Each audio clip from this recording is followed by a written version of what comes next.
Welcome to கலாஸ் கறிவேல். இன்றைக்கி நாம் இதை எல்லாமே சேர்த்து ஒரு ப்ரோட்டீன் தோசை தான் பண்ண போகிறோம்.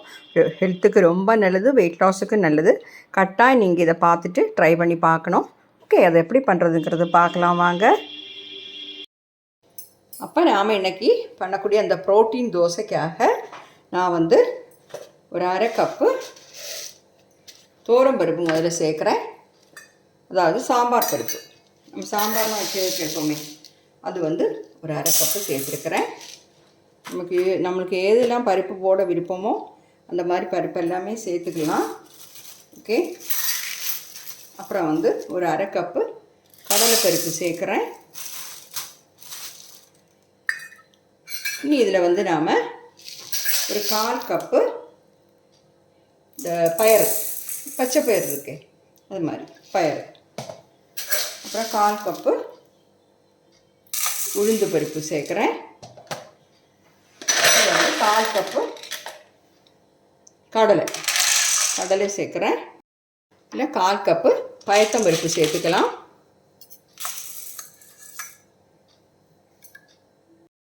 இதில் நான் ஒரு 6 பாதாம் சேர்க்குறேன். 2 டேபிள் ஸ்பூன் வேர்க்கடலையும் சேர்க்குறேன். இது உங்களுக்கு தோல் உள்ளதுனால நீங்கள் சேர்த்துக்கலாம், ஒன்றும் பிரச்சனை இல்லை. ஓகே, வேறு ஏதாவது உங்களுக்கு பருப்பு இருந்துன்னா, இந்த பீஸ் பருப்பு அது இருந்தால் கூட சேர்த்துக்கலாம். நம்ம இப்போ ப்ரோட்டீன் தோசை தான் பண்ண போகிறோம். பார்த்திங்களா, இது எல்லாமே சேர்த்துக்கலாம். இது எல்லாம் நம்ம ரைஸ் சேர்க்கலை. இது எல்லாமே நீட்டாக வாஷ் பண்ணிவிட்டு வந்துடுறேன். பாருங்க, இது எல்லாமே நல்லா வாஷ் பண்ணிவிட்டேன். இது கூட ஒரு 8 காஞ்ச மிளகா போடுறேன். நீங்கள் உங்கள் காரத்துக்கு ஏற்றாப்பில் போட்டுக்கோங்க. இதுவும் நல்லா ஊறி வரட்டும். அப்போ நாம் அரைக்கும்போது நல்லா அரைப்பட்டுரும். இதை மூடி வச்சு நாம் ஓவர் நைட்டு வச்சு ஊற வைக்கலாம்.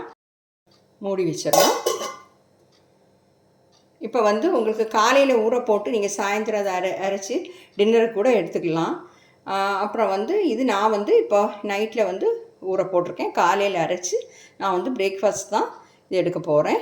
ஓகே, அது ப்ரோட்டீன் தோசை காலையிலே நாம் பண்ணிடலாம். ஊறட்டும்.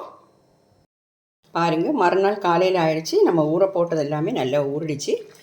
பெரிய மிக்ஸி ஜாரில் போட்டு அரைச்சி எடுத்துடலாம். 2 வாட்டியாக தான் நான் அரைக்க போகிறேன். இப்போ பாதி இதில் சேர்த்துருக்குறேன். ஒரு அரை டீஸ்பூன் சோம்பு சேர்த்துக்கலாம். இந்த ஊற வச்ச தண்ணியை தான் கொஞ்சமாக விட்டு அரைக்க போகிறேன்.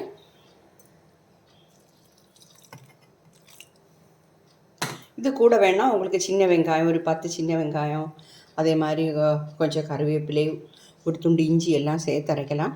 நான் இப்போ அதெல்லாம் கட் பண்ணி போட்டு தான் தோசை சுட போகிறேன். ஏன்னா அது அப்படி செய்யும்போது நம்ம அடை தோசை பண்ணுற மாதிரி இருக்கும். அதனால தான். இல்லையே அரைச்சும் செய்யலாம், அது கொஞ்சம் ஈஸியாக இருக்கும் இன்னும். ஓகே, நான் முதல்ல போட்டதை அரைச்சி எடுத்துட்டேன். ரொம்ப பாலிஷெல்லாம் அரைக்கலை, இந்த மாதிரி அரைச்சி எடுத்துருக்கிறேன். இப்போ அடுத்ததையும் இந்த மாதிரியே போட்டு அரைச்சிடும். சீக்கிரமாக அரைஞ்சிடும். அரைகிறதுக்கு ஒரு 5 நிமிஷம் கூட வேண்டாம். உங்களுக்கு கிரைண்டரில் வேணால் கிரைண்டரில் போட்டு அரைச்சிக்கலாம். பாருங்கள், எல்லாத்தையுமே நான் அரைச்சி எடுத்துட்டேன். தண்ணி சேர்க்கணும். இந்த மிக்ஸி ஜாரில் ஊற வச்ச தண்ணியை தான் நான் சேர்த்துருக்கிறேன். கொஞ்சமாக பார்த்து சேர்த்துக்கலாம். ரொம்ப தண்ணி ஆகிட வேண்டாம். இல்லைன்னா நீங்கள் நல்லா பாலிஷாக அரைச்சிட்டு இஞ்சி, பூண்டு, சின்ன வெங்காயம், கருவேப்பிலை எல்லாம் போட்டு நல்ல மை மாதிரி அரைச்சிட்டு தோசையாக ஊற்றலாம். அப்படியும் பண்ணலாம், அதுவும் நல்லா தான் இருக்கும்.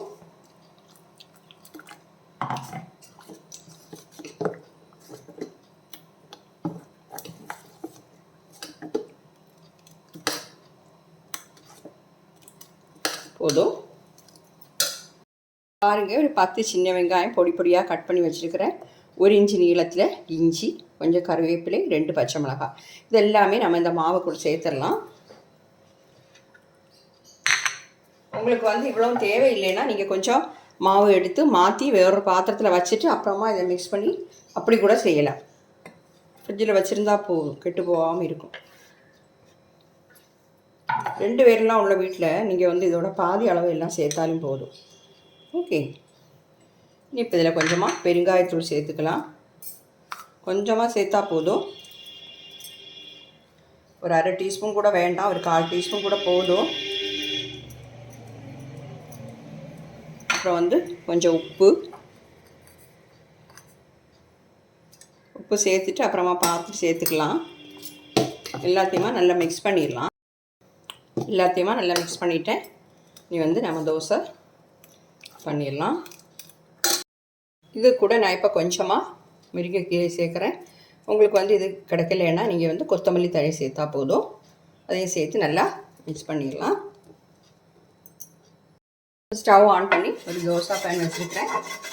ஆயில் க்ரீஸ் பண்ணி கொடுத்துடலாம். சூடாகட்டும். கல் காஞ்சிடுச்சு. நாம் வந்து தோசை ஊற்றிடலாம்.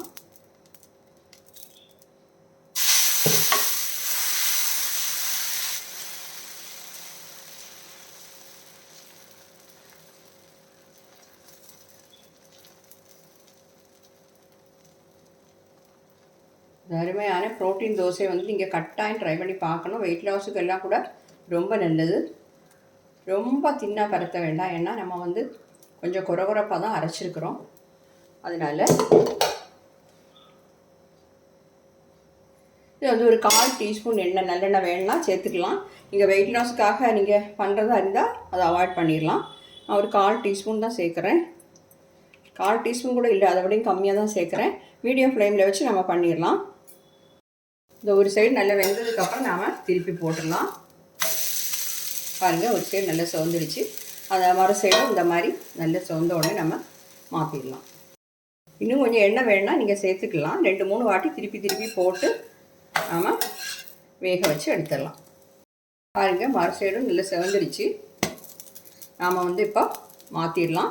அடுத்தது இந்த மாதிரியே பண்ணிடலாம். பாருங்கள், நம்ம ப்ரோட்டீன் தோசை வந்து சூப்பராக கிடச்சிருக்கு. பார்த்தீங்களா? இந்த மாதிரி உங்களுக்கு இன்னும் கொஞ்சம் கிறிஸ்பியாக வேணும்னா இன்னும் கொஞ்சம் ஃப்ளைம் கம்மி பண்ணி வச்சுட்டு கிறிஸ்பியாக எடுத்துக்கலாம். ஓகே, இது வந்து நல்ல சாஃப்டாக இருக்குது. நல்ல டேஸ்ட்டாகவும் இருக்கும். கட்டாயம் நீங்கள் ட்ரை பண்ணி பார்க்கணும். வெயிட் லாஸுக்கு ரொம்ப நல்லது. நான் வந்து இது கூட இன்றைக்கி தேங்காய் சட்னி தான் பண்ணியிருக்கிறேன். உங்களுக்கு விருப்பம் உள்ள சைட் டிஷ் எது வேணுமோ வச்சு சாப்பிட்லாம். இல்லை தனியாக கூட சாப்பிட்லாம். ஏன்னா இதில் வந்து காரம், உப்பு எல்லாமே இருக்குது. அதனால் தனியாகவும் சாப்பிட்லாம். ஓகே, ட்ரை பண்ணி பார்த்து உங்கள் ஃபீட்பேக்கை தெரியுங்க. தேங்க்யூ.